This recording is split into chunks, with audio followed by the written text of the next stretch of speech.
Hoje eu vou te mostrar como advogar na ação da reserva de margem consignável. Gente, é uma ação que é padrão ouro na advocacia. Por que padrão ouro? Porque, primeiro, tem uma grande quantidade de clientes, possíveis clientes para você fechar contrato. Segundo, tem decisões favoráveis. Não adianta nada muitos clientes se todos forem procedentes. Mas não, essa tem decisões favoráveis e tem tribunais, inclusive, com súmulas dessas decisões.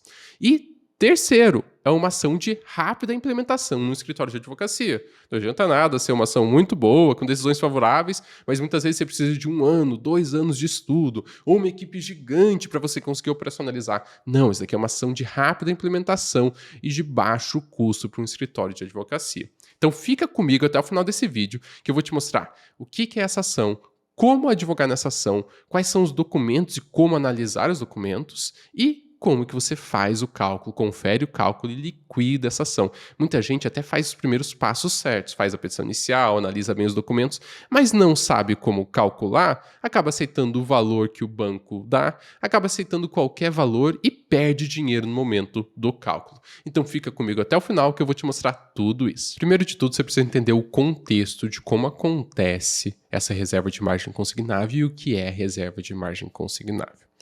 Bom, essa é uma ação que serve para todo mundo, ou que tem um potencial público, todo mundo que tem margem consignável, que são pensionistas, aposentados, servidores públicos, policial, militar.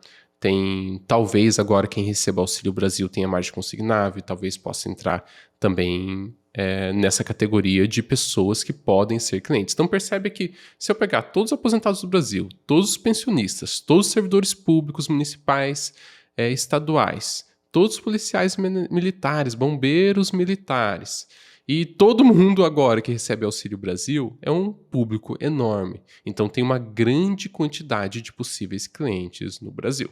E como que ela acontece? O que dá direito a discutir essa ação? Acontece que quem tem margem consignável sabe que tem direito a empréstimos com taxas atrativas e muitas vezes está precisando de uma grana, está precisando de um dinheiro e vai lá numa instituição financeira ou no correspondente solicitar um empréstimo. Poxa, eu estou precisando de dinheiro, o que eu consigo ver? Muitas vezes ela vai retirar um empréstimo consignado, que é um serviço de crédito comum, muito conhecido em todo mundo que tem margem consignável. Essa margem, ela varia. Assim, para o INSS normalmente é 30%. Pode ser que para um servidor público, municipal ou estadual seja uma margem diferente, não importa. Mas chega um momento que essa margem consignável esgota e sobra a reserva de margem consignável, que é um valor destinado a um tipo de crédito diferente, que é um cartão consignado. Mas o cliente que procura a instituição financeira não sabe disso. E a instituição financeira ou, muitas vezes, o correspondente vai falar: eu consigo fazer para você um crédito de R$ 1.000, um crédito de R$ 2.000, e você vai receber R$ 2.000. E faz essa operação financeira. Enquanto, na verdade, não está fazendo um empréstimo consignado, está criando um cartão de crédito que o cliente muitas vezes nunca recebe nem sabe da existência, sacando R$ 2.000 desse cartão de crédito logo de cara e colocando uma parcela mínima que vai ser paga desse cartão de crédito na reserva de margem consignável. Só que o que acontece com você? Se você tira toda essa parte de margem consignável, o que acontece com você? Se você pegar R$ 2.000 de um cartão de crédito e começar a pagar todo mês só R$ 100, só a parcela mínima desse cartão de crédito, você nunca vai terminar de pagar esse cartão de crédito. Mas o pensionista, o aposentado, não sabe direito qual que é o serviço que ele está contratando, porque ele tem a ilusão que está contratando um empréstimo consignado, enquanto na verdade está contratando um cartão, que vai ter uma parcela mínima sendo debitada todo mês da aposentadoria, da pensão. Isso dá a ilusão que ele contratou, como ele não tem cartão, não recebe cartão, como ele está acostumado a fazer empréstimo consignado, como ele foi lá para pegar um empréstimo consignado, ele tem a ilusão de que ele está diante de um empréstimo consignado, que está sendo debitado mensalmente dele e que vai chegar em determinada época ele vai ter quitado todo esse montante. Só que não. Se continuar do jeito que está, e muitas vezes eles passam 1 ano, aumenta o salário mínimo, ligam lá, liberou mais tantos reais para você, você quer? quero. O cara não sabe o que está acontecendo. Aumenta o valor da dívida dele, aumenta um pouquinho quanto ele tem que pagar por mês. Ele ele cai numa dívida infinita, que ele nunca vai honrar, de um cartão que ele nem sabe que existe e nem sabe que poderia solicitar e nunca viu na vida. Então, na verdade, essa pessoa foi enganada. Essa pessoa não sabia o que ela estava contratando. E diante disso, vem todas as ações que discutem o cartão da reserva da margem consignável, que é falando, opa, tá vendo isso daqui? O meu cliente, ele contratou achando que era um empréstimo. De fato, eles contratam achando que é um empréstimo. E, na verdade, é uma operação financeira diferente. O que eu quero pedir primeiro são danos morais, porque o cliente não foi dado informação para ele não sabia o que estava acontecendo e caiu num loop infinito. Muitas vezes o cliente chega no teu escritório e já está pagando isso há 3, 4, 5, 6 anos e não tem a menor ideia do que está acontecendo. Então, danos morais. E segundo, ou restituição dos valores cobrados e descontados, ou a conversão de todos esses valores e todo esse saldo todo esse crédito que foi retirado lá no início, num empréstimo consignado. Então, em vez de considerar como se fosse um cartão, que são dívidas mais altas e só vai aumentando o valor da dívida, vamos transformar todos esses valores, o que ele pegou no começo e os valores que ele foi amortizando, num contrato de empréstimo consignado. Muitas vezes, só nessa transformação, você vai ver que o teu cliente teria quitado o empréstimo nos primeiros 3 anos e todo o restante teria que ser devolvido para ele, fora os danos morais. Percebe como é uma ação que realmente é muito fértil? Todo mundo que fez um cartão de reserva de margem consignável, que não sabia que estava fazendo um cartão consignado, pode ter direito a essa ação. E tem vários tribunais e tem várias decisões procedentes. Mas para a ação ser procedente e para você ter sucesso no teu escritório de advocacia, você vai precisar saber analisar a documentação, fazer os pedidos corretos, fazer o cálculo de fundamentação do valor da causa e depois, ganhando a ação, fazer o cálculo de liquidação. Vou te mostrar os próximos passos agora. Mas antes, deixa eu deixar bem claro quem que pode ter direito a essa ação. O primeiro requisito é ser uma pessoa que poderia ter uma reserva de margem consignável. Quem são essas pessoas? Aposentados e pensionistas, servidores públicos, federais, estaduais, municipais, policiais e bombeiros militares e talvez agora, dependendo de como ficar a legislação e a possibilidade de reserva de margem consignável, para o Auxílio Brasil. Então, pode ver que quando eu listo esses potenciais clientes, você vê que tem muita sinergia com várias áreas do direito. Direito previdenciário tem alta sinergia, você vai atender clientes que vão se aposentar ou que vão ter pensão e que talvez entrem nessa situação ou já entraram nessa situação. Quem atua com direito bancário, essa revisão faz parte do direito bancário, então é mais uma situação para ficar atento no direito bancário. Quem atua com direito do consumidor muitas vezes tem clientes desse perfil. Quem atua com direito do servidor público tem clientes com esse perfil e quem atua com direito do policial e do bombeiro militar também tem clientes nesse perfil. Então percebe que tem alta sinergia com várias áreas do direito. Então chegou um desses clientes no seu escritório. O que você precisa de documentação para entender se aquele cliente tem direito ou não à ação? Primeiro, você precisa conversar com o cliente para ver se ele pegou algum empréstimo, se ele já teve algum empréstimo na vida. Nunca contratei serviço nenhum. Então não vai ter direito a nada, se você não tem nada sendo descontado na sua folha, nenhum empréstimo, nunca usou a margem consignável, nem a RMC, não vai ter o que ser discutido. Mas não é o caso da maioria das pessoas que têm margem consignável. Então, eu vou te mostrar aqui uma listinha de documentação que eu preparei para vocês. Então, aposentados e pensionistas do INSS, você pede para procurar no site do meu INSS o SCOM e o SCRE. Depois eu vou te mostrar esses documentos para você ver exatamente como que você analisa eles. Para o servidor do Estado, você vai procurar no portal do servidor a carta margem e contra-cheques, que lá você vai conseguir ver se tem desconto da reserva de margem consignável. Para os policiais militares, você procura na intranet do Estado.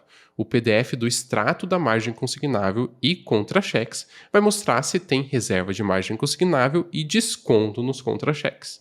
E os servidores federais você vai procurar na intranet do SIAP, que é o Sistema Integrado de Administração de Recursos Humanos, que vai mostrar também se teve empréstimo na reserva de margem consignável e se tem desconto nos contra-cheques. Eu vou mostrar a situação de maior volume no Brasil, que são aposentados e pensionistas do INSS, mas já deixo aqui o lugar para você buscar todos os outros casos. Aqui, ó, aqui eu abri um SCOM para você ver. E aqui no SCOM vai ter os contratos de empréstimo e contratos de cartão do seu cliente. Os contratos da reserva de margem consignável, lembra que eu falei que é um cartão consignado? Então vai estar aqui em contratos de cartão. Esse cliente tem um contrato, aqui está o número do contrato, tem a instituição financeira que está cedendo, que fez o empréstimo, que na verdade não foi empréstimo, né? Foi cartão. A pessoa pegou um dinheiro achando que era empréstimo, mas não era. A data de inclusão, então a data em que normalmente foi pago, então esse primeiro valor é debitado nessa data e foi aqui, nessa data que foi incluso no sistema do INSS.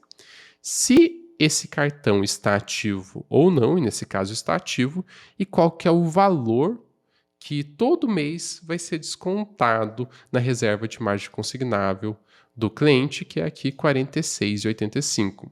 Então, este é um caso, peguei de uma ação real, de um caso que foi julgado procedente, passou por sentença, passou por acórdão, passou por cálculo do banco, cálculo pericial, que a pessoa, ela contratou o cartão, não sabendo que era um cartão, com o tempo foi pagando isso, pagou isso por 3 anos, até perceber, poxa, mas parece que nunca vai desaparecer, foi procurar um advogado e descobriu que na verdade ela tinha um cartão e não um empréstimo, entrou com ação, pediu a conversão de cartão para modalidade de empréstimo, ganhou danos morais, ganhou a restituição dos valores, ganhou a conversão desses valores para uma modalidade normal de empréstimo. Então, você vai chegar, primeiro documento a analisar, se for um cliente do INSS, é o SCOM, e ver se tem um contrato. Tem um contrato, é o suficiente? Não. Faça uma entrevista com o seu cliente para entender se ele sabe que ele tem um cartão ou não. Você pode perguntar, e você recebeu algum cartão na sua casa? Provavelmente a resposta vai ser, que cartão? Que cartão, doutor? Que cartão, doutora? A pessoa não tem a menor ideia que isso aqui é um cartão. Ela só acha que isso aqui é um empréstimo.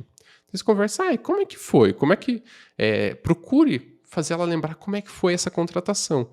E normalmente a resposta vai ser algo assim. Sabe o que é? Eu estava precisando de um dinheiro e eu fui lá para o correspondente, fui para o banco e falei, olha, eu estou precisando de dinheiro. E ele me falou que ele conseguia liberar mais 5% da minha margem consignável e me dar um dinheiro. E que a parcela ia ser 40 e poucos reais por mês. E eu aceitei. Daí a pessoa vai lá, pega R$ 1.400, nesse caso foi 1.198, pega R$ 1.198 de empréstimo, achando que é um empréstimo consignado, e fica aqui com essa dívida que é ad eterno sendo descontada, de R$ 46. Então, a maior parte dos casos vai perceber que é isso. Então você pensa, opa, estou diante de uma ação da reserva de margem consignável. Tem um outro documento que você deve olhar também, que é o documento dos descontos, para ver se esses descontos estão efetivamente acontecendo, o que normalmente estão. Vou mostrar aqui para você mais para baixo. O outro documento para você olhar é o SCRE, é o histórico de crédito. Aqui vai mostrar se teve o desconto efetivo desse empréstimo da margem consignável. E você vai identificar com o código 217. Não confunda com 322. Qual que é a diferença? O 217 diz qual que é o valor de empréstimo a ser descontado, aquela parcela mínima. O 322 diz qual que é a reserva total de margem consignável, mas não é isso que a gente quer saber qual que é o valor do empréstimo sobre a reserva da margem consignável. Você olha a competência, 12 de 2017, foi descontado 46,37. Um de 2018 foi descontado 46,46.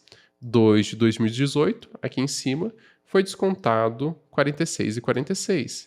E assim vai. Esse daqui é 3 de 2018, foi descontado 46,46. Vamos lá para o final, ver como que continua? Aqui, 11 de 2018, foi descontado 46,46. Aqui, 2 de 2018, foi descontado 46,46. Então, aqui você descobre que esses empréstimos, que o valor realmente está sendo debitado aqui da aposentadoria ou da pensão do teu cliente, e você consegue preencher e anotar esses dados para realizar o cálculo. Então, aqui você tem o documento que você precisa para realizar e analisar a ação. Você vai analisar, tem cartão de crédito consignado? Tem. Foi descontado? Foi descontado. Então, o cliente achou que era um empréstimo consignado, não sabia que era um cartão? Foi, ele achou que era um empréstimo consignado, não sabia que era um cartão. Ele usou o cartão? Não, não usou o cartão. O cartão nunca nem chegou, nunca desbloqueou esse cartão. Opa, estou diante de uma ação da reserva de margem consignável. Lembrando que tem o caso também, o que você vai procurar nos servidores do Estado? Você vai procurar a mesma informação. Tem o cartão ou não tem o cartão? Qual foi a data de inclusão? E está tendo desconto ou não está tendo desconto na reserva de margem consignável? Para policial militar, você vai procurar a mesma coisa. Para servidores federais, a mesma coisa. Tá, identifiquei. Cheguei no passo de identificar.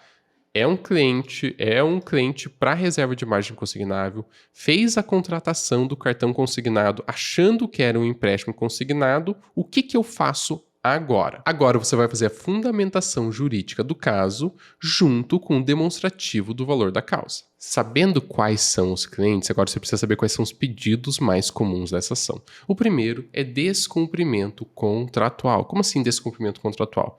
Bom, o teu cliente achava que estava contratando um serviço. Foi oferecido e foi formalizado outro serviço que não tinha a menor ideia do que era. Então tem abusividade nesse contrato. Com base nisso, um pedido bem comum, e provavelmente seja o teu pedido principal, é restituição de tudo que foi debitado nessa reserva de margem consignável em dobro. É uma repetição de débito de todos os valores descontados na reserva de margem consignável. Como pedido sucessivo, então esse é o teu primeiro pedido principal, que normalmente é o pedido de maior vantagem econômica para o teu cliente, mas como pedido sucessivo, você faz o pedido que normalmente é o mais aceito nos tribunais, que é a conversão da modalidade para modalidade de empréstimo consignado. Então você deixa de considerar como se fosse um cartão consignado e passa a considerar como se fosse um empréstimo consignado. Nessa transição, o teu cliente ele sai economicamente na vantagem, muitas vezes com valores a serem restituídos, e ainda tem direito ao terceiro pedido, que seria o pedido de danos morais. O que normalmente acontece nessas ações? A gente entra com o pedido de repetição de indébito dos valores e o pedido sucessivo de conversão do cartão consignado em empréstimo consignado, mais o pedido de danos morais. E o que normalmente é concedido é a conversão mais danos morais, desde que você fundamente bem a sua petição inicial e cuide com os cálculos lá no final. E se você quiser entender os pormenores da parte jurídica, acesse o link aqui na descrição de um artigo da Ana Paula lá do CJ. Lá ela explica com detalhes toda essa parte técnica jurídica. Bom, vamos lá. Então você está aí, chegou o cliente no seu escritório, esse cliente ele tem direito, tem RMC, você viu o SCOM, viu o SCRE, foi feito os descontos do teu cliente desse cartão consignado, que ele achou que era um empréstimo consignado, você entendeu essa parte jurídica, o que você faz agora? Você vai fazer o valor da causa, que é requisito obrigatório das ações, e depois do valor da causa, continue no vídeo que eu vou mostrar para você como liquidar essa ação. E a fase da liquidação, ela é muito relevante. Muitos advogados fazem toda a fundamentação correta, análise correta, fazem até o valor da causa de qualquer forma e não liquidam a ação, deixam um banco liquidar. É a pior pessoa para liquidar. Vou mostrar até um exemplo do banco liquidando um valor absurdo, nada a ver. Ou simplesmente aceitam qualquer tipo de acordo sem ver quais são os valores por trás. Tá? O banco vai lá, dá um acordo, eu vou quitar a sua dívida, beleza? Beleza. E daí perde uma bolada que poderia receber, que o teu cliente teria direito se esse cartão consignado, na verdade, fosse um empréstimo consignado. Então, a fase da liquidação é muito importante. E a fase do valor da causa, que eu vou mostrar como faz agora, também é muito relevante para você ter uma ideia financeira de quanto que é essa ação, para poder até pensar em fazer em acordo, para ver se faz recurso ou não faz recurso, e para fundamentar a ação, o aspecto objetivo, o valor da causa da petição inicial. Para fazer o valor da causa, você vai precisar de alguns dados. Eu vou listar os dados aqui e onde você consegue cada um desses dados. Deixa eu compartilhar contigo. Tá aqui, ó. O primeiro dado que você vai precisar é a data do contrato. A data do contrato você pode conseguir lá no SCOM. Lembra do SCOM? Vamos ver lá. Aqui, você consegue no SCOM, pode ser a data de inclusão. Nem sempre essa é a data exata do contrato, mas é uma data aproximada. Para você saber a data exata do contrato, você precisa do contrato efetivo, ou você pode olhar também o extrato bancário do cliente e ver qual que foi a data que foi depositado o empréstimo, o valor do crédito que ele achou que era um empréstimo consignado na conta corrente dele. Então, o extrato bancário também serve. Depois, você precisa saber qual que é o valor emprestado. Lembra que o teu cliente achou que era um empréstimo, pegou um valor, mas na verdade pegou um crédito no cartão? Então, você precisa saber qual que é esse valor que ele pegou lá no início do contrato. Onde você vai achar isso? Ou vai estar em contrato, ou vai estar na conta corrente. E é mais fácil você achar pela conta corrente. Depois disso, você precisa ver saques complementares. O que são saques complementares? Muitas vezes ele pega um valor de 2.000 no início, passa um ano, passa dois, muda o valor que ele pode ter de reserva de margem consignável, ele pagou um tanto de parcelas, o banco liga, você não gostaria de mais R$ 1.000? O cliente acha que está pegando mais R$ 1.000 de crédito consignado, enquanto na verdade não, ele está adicionando o valor da dívida do cartão consignado. Então você precisa procurar no extrato ver se teve saques complementares. Você procura lá na conta corrente do seu cliente. Normalmente, quando você nota uma mudança no valor que está sendo descontado do teu cliente, lá no SCRE, então, eu estou vendo as parcelas pagas e eu vi que mudou, num mês estava R$ 46, no mês seguinte passou a ser R$ 49, por exemplo. Normalmente, quando acontece isso, é que teve um saque complementar.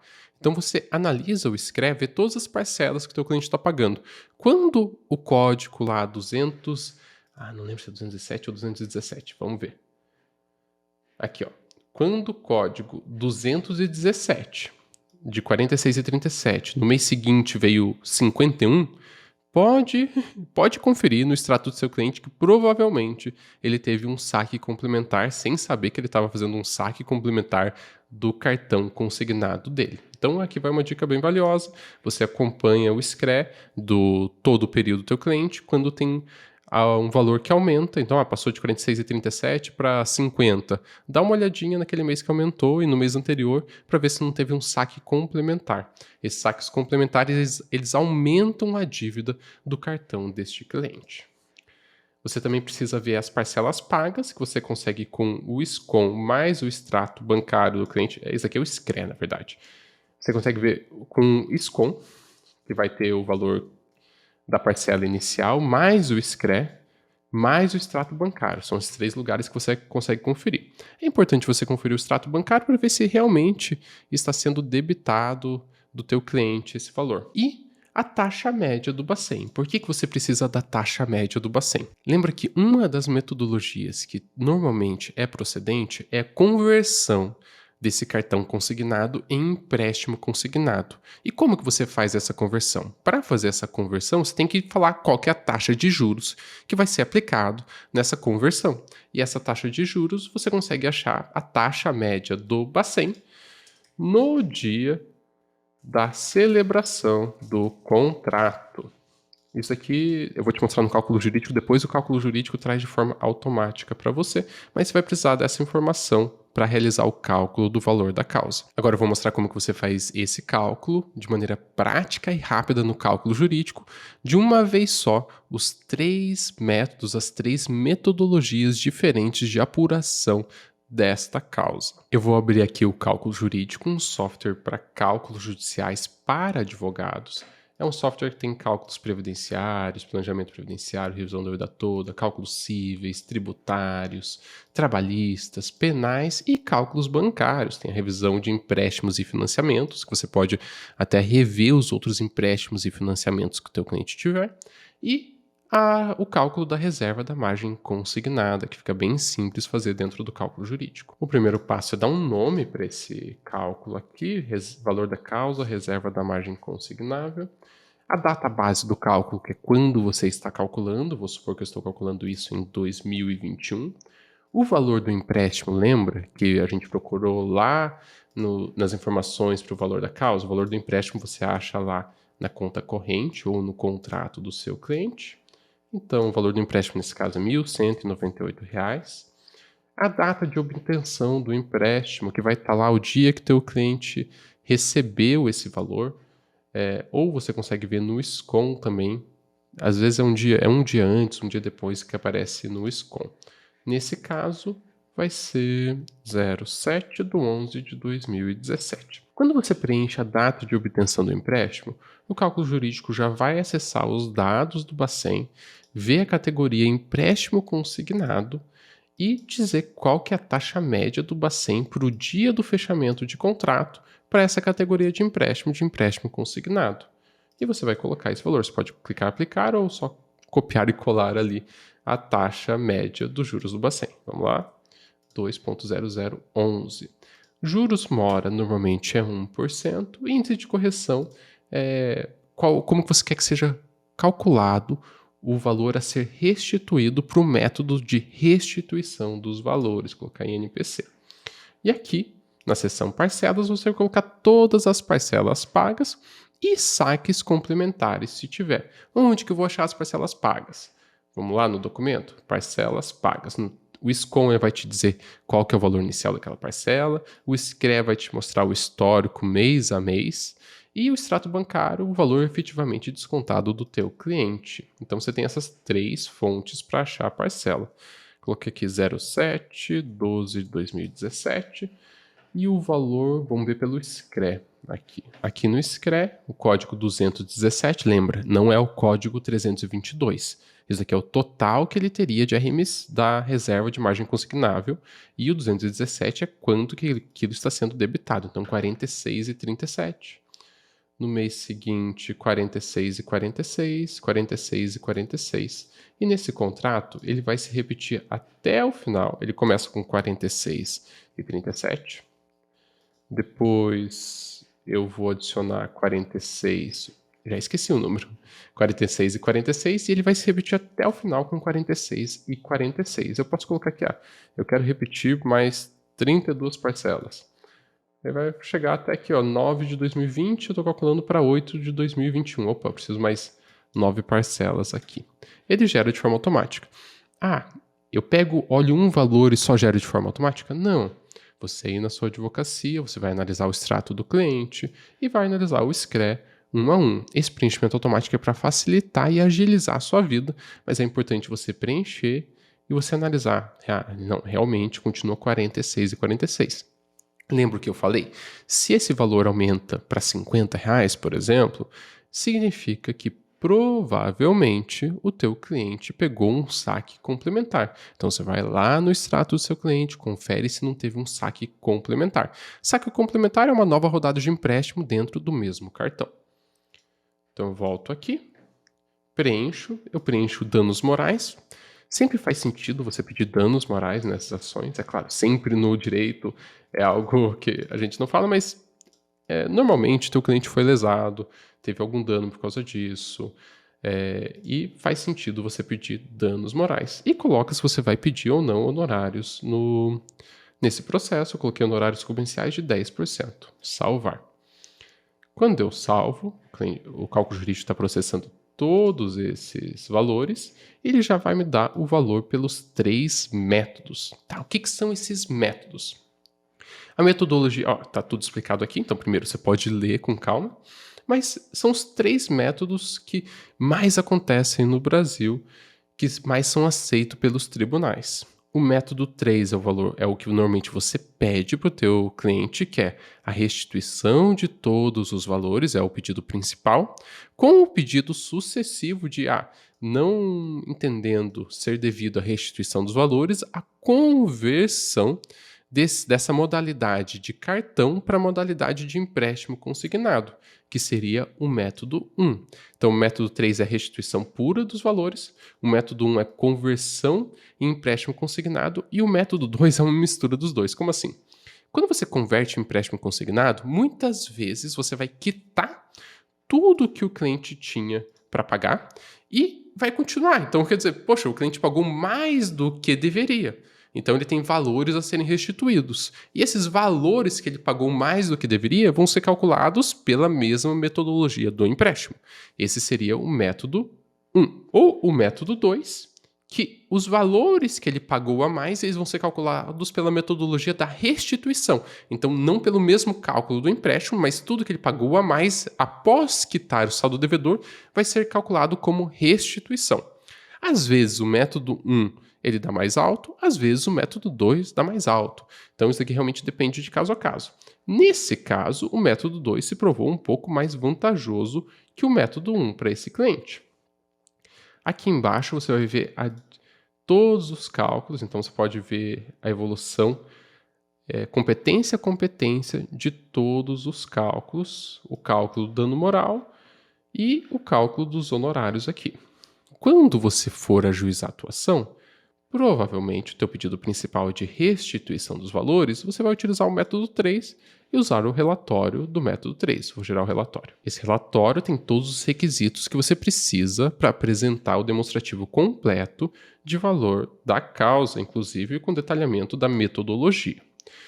Esse vai ser o cálculo principal, mas nem sempre este vai ser o cálculo que o juízo vai entender que é devido ao seu cliente. Mas esse é um cálculo que você tem como base, parâmetros para acordo, parâmetros para saber se você recorre ou não recorre, o que você faz com o teu cálculo.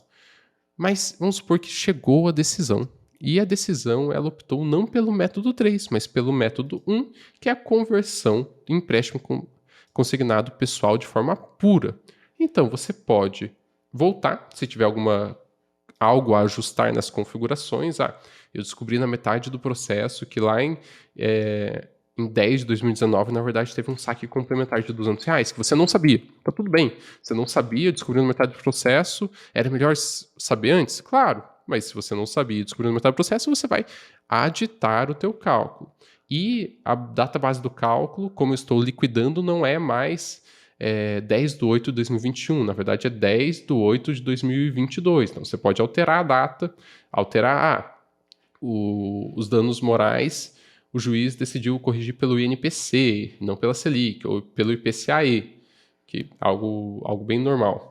E os honorários foram em valor fixo, foi o valor fixo de R$1.000 com a data de 25/1 de 2022. Então você atualiza, e o CJ vai te dar o valor consolidado nas 3 metodologias e você vai apresentar a metodologia que o juízo definiu e que você aceitou.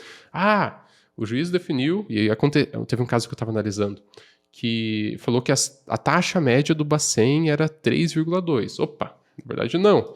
Você vem aqui no cálculo jurídico, você vê que a taxa média do Bacen para essa época é 2,011.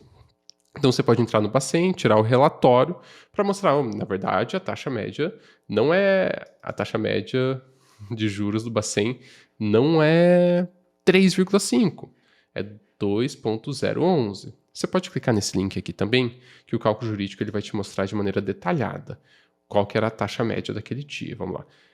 Crédito pessoal consignado INSS pré-fixado para 07/11/2017. Consultar. Ele vai te mostrar qual que é o índice de todas as instituições. Você pode mostrar, tirar um relatório disso daqui e anexar a tua petição. Você também pode duplicar o cálculo. Em vez de só modificar esse cálculo, você deixa esse aqui como valor da causa, vem aqui e duplica. Você cria, agora eu quero fazer o cálculo de liquidação. Assim você consegue ter a referência do cálculo que você fez de valor da causa e o cálculo de liquidação. Ou isso daqui é simplesmente uma conferência dos pedidos concedidos em sentença. Então, isso aqui não é nem a liquidação da sentença, porque não acabou, o banco entrou com recurso. Mas você quer ver como que ficaria o caso a sentença tivesse sido transitada em julgado. Então, você vem aqui e coloca a conferência dos pedidos concedidos em sentença. Salva e modifica os dados conforme que foi decidido em sentença. Na sentença, ele definiu que a taxa de juros ia ser 1%. A taxa de juros para o método de conversão em empréstimo consignado. E daí você salva e vê como que ficaria esse cálculo, sempre com a possibilidade de exportar todos os relatórios. É assim que você faria de maneira bem prática e rápida o cálculo, usando o cálculo jurídico, tanto para valor da causa, quanto para liquidação de sentença. Agora eu vou te mostrar a diferença do que o banco diz que tem que pagar numa liquidação de sentença do que efetivamente ele precisa pagar seguindo a metodologia à risca. Então você vai ver que você tem que tomar muito cuidado com o que o banco diz que ele tem que pagar. Não dá para confiar, você precisa fazer o teu cálculo. E lembrando que eu estou mostrando um caso de um cliente que recebia um salário mínimo, então ele tem uma reserva de margem consignável bem pequena e um período que não foi tão grande assim. Esse daqui é a planilha de cálculo apresentada, nesse caso real, que foi procedente. Primeiro, dá uma olhada no tamanho da letra. É impossível ler isso daqui, gente. Vou aumentar 400, 500% para a gente ler. E ele ele mostra todo um detalhamento, coloca o saldo anterior, vai colocando encargos, nem mostra de onde tirou esses encargos, e a decisão não fala sobre adicionar encargos, coloca taxa de anuidade, e ele vai fazendo um rolo aqui para chegar na conclusão que o cliente, o autor, ainda deve R$ 1.963 desse empréstimo consignado. Era um cartão consignado e passou a ser um empréstimo consignado e ainda deve R$ 1.963.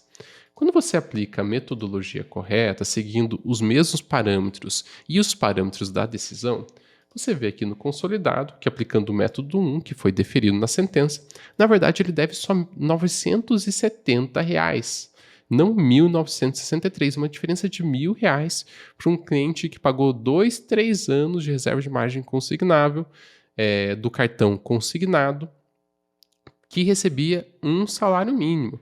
Então, só aqui é uma diferença de R$ 1.000. Se você aceita simplesmente o que o banco está falando, você já fez o teu cliente que recebe um salário mínimo, gente. Então, o impacto para quem recebe um salário mínimo isso.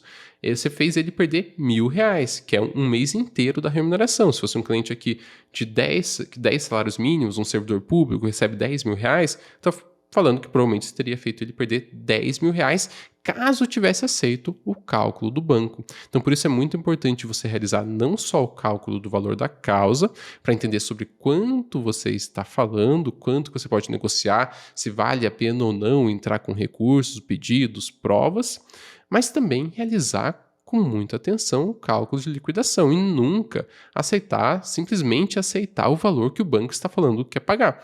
A não ser que você calcule por algum motivo muito esdrúxulo, mas pode acontecer, o banco queira te pagar mais do que a metodologia correta diz que ele deveria pagar. Então, nesse caso, se for tua opção, poxa, o banco está dizendo que quer me pagar R$ 15.000, a metodologia diz 10, mas ele quer me pagar 15, e se for tua opção, você pode, não, faz sentido, eu vou deixar o banco me pagar R$ 15.000, ou não, vou dizer, aqui na verdade são R$ 10.000, a liquidação é R$ 10.000. Mas você sempre precisa conferir os valores. E aí, me diga, o que você achou dessa ação da RMC? Me deixa um comentário, já atuo nessa ação, gostei, quero mais conteúdo sobre a RMC. E é essa a ação da RMC, que tá tão badalada, tem tanta gente falando sobre ela, e tem tantos possíveis clientes no Brasil que foram enganados, achavam que estavam contratando um empréstimo consignado e, na verdade, acabaram com um cartão consignado com uma dívida eterna que nunca vai ser paga. E aí, me diga, o que você acha dessa ação? Faz sentido para o teu escritório? Não faz sentido? Já está atuando? Deixa aqui nos comentários, curta o vídeo e se inscreve no canal aqui do YouTube. Muito obrigado, até a próxima.